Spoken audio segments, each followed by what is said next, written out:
Selvaraj sir, உங்களுக்கு கேள்வி. ஒரு டைரக்டர் பேரை பார்த்து தேட்டருக்கு வந்தாங்க ஆடியன்ஸ். அது பல டைரக்டர்களுக்கு அந்த வரிசையில் வந்துட்டு உங்கள் பேரை பார்த்துட்டு தேட்டருக்கு ஆடியன்ஸ் வந்தாங்க. இப்போ நீங்கள் திடீர்னு வந்து நடிகராக ஆகிட்டதுனால சொகுசாக வந்துட்டு நடிச்சுட்டு போயிடலான்ட்டு நினச்சி அந்த கிரியேட்டர் உங்களுக்குள்ளே இருக்கிறவர் இருக்காரா, இல்லை அவர் வந்து ஓய்வு எடுத்துட்டு நடிகராக மாறிட்டாரா, முழு நேரம் நடிகராக? எப்பவுமே டைரக்டர் தாங்க.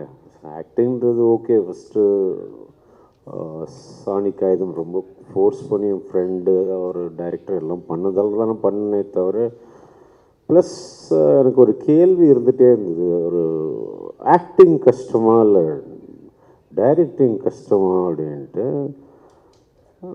சரி இது பார்க்கலாம், நடித்து பார்த்தா தான் தெரியும் போல இருக்குது அப்படின்னு பார்த்தோன்னே ஒரு 5-6 நாள் ஷூட்டிங் கழிச்சு அட கடவுளே, ஆக்டிங்னா இவ்வளோ ரெஸ்பான்சிபிலிட்டிஸ் இருக்கா? கையை பார்த்துக்கணும், காலை பார்த்துக்கணும், மூஞ்சியை பார்த்துக்கணும், அங்கே பார்த்துக்கணும், இங்கே பார்த்துக்கணும். நம்ம பாட்டுக்கு ஒரு திரிஞ்சு நம்ம ஒரு படம் எடுக்கிறது வேறு. பட் ஆக்டிங்லாம் அப்படி வந்து பட்டிட முடியாது. தனுஷும் நீங்களும் ரொம்ப சேர்ந்து நடிக்காமல் இருக்கிறதுக்கான கண் திருஷ்டி பட்டுரும் அப்படிங்கிற ஏன்னா நீங்கள் பெரிய நடிகர் ஆகிட்டீங்க. அவர் கூப்பிட மாட்டேங்கிறாரா, இல்லை கூப்பிட்டு நீங்கள் போக மாட்டேங்கிறீங்களா? ஒரு படம் தாங்க கூப்பிட்டாரு, அதுக்கப்புறம் கூப்பிடவே மாட்டேங்கிறாரு.